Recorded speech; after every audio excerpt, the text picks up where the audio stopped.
So where in the world is Coach Katie? Well, I'm at an airport. So several of you have asked me for sort of a format for buyer presentations as we get more and more acquainted with doing listing appointments for buyers, as we've always done for sellers. I wanted to give you just a basic format. I know a lot of companies are putting out some information and PowerPoints and things like that. But I just want to make sure that you are following the basic 5 steps of any great presentation. It's really just 5 steps. Go over each one. It's build rapport, needs analysis, presentation, objection handling, and closing for next step. Those 5. So I'll touch on each one really quickly. The first step is build rapport. This is the part where you actually decide if you want to be in business with somebody. Is this somebody that you're going to connect with, align with? You set expectations on how you work, and they set expectations on what they're looking for in a great realtor. These are all wonderful conversations.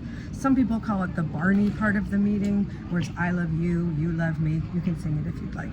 The idea is that you take the build rapport part to find where there's connections.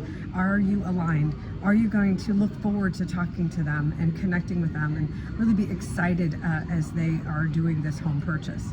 The second part is a needs analysis. This is where you get a little bit more like the Spanish Inquisition. Ask a lot of questions.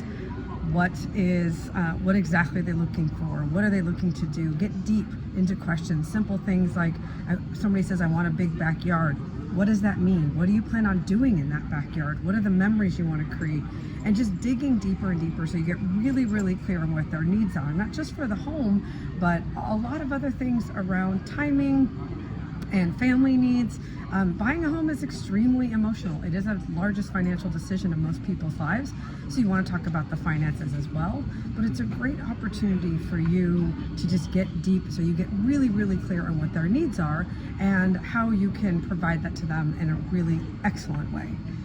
Once those 2 parts are done, which is typically the largest part of any presentation, any sales meeting, the third step is your presentation. Now, if you have a giant buyer packet presentation and there were only 2 or 3 things that were super, super important to them, those are the only things you need to talk about. You don't need to go through your entire presentation, talk about those 2 or 3 things. If there's things that maybe they didn't know were important and you might say, hey, just a couple other things I want to highlight for you, then highlight those things. That's great. That's part of being a great advocate for them. And then once you have done your presentation, you're going to answer any questions. They will ask whatever questions they want, and you make sure you get all of their questions answered. Objections, questions are great. What questions mean is that they were paying attention enough to have questions. Awesome. Love objections. It just means they're saying, I just need to get over this 1 or 2 things in my head that are getting in the way, and then I'm in. And then the last step, the 5th step after you've answered their question, is closing for next steps. So whatever the next steps are, and oftentimes it's signing a contract with you, maybe it's not. So just understand what the next steps are and then guide them through that. Most people haven't bought a house in the last year, let alone the last 5 years. So even if they're not a first-time home buyer, you might need to remind them of what the process is. Okay, our next step is, and then you let them know what the next step is in the process.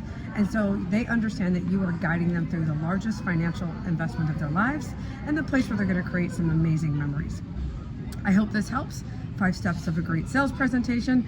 These same steps obviously can be used for listings, and it's just a great opportunity to reminding these are some of those things we talk about as a basics. These 5 steps are a basic plan that has worked for decades, and I hope it works for you.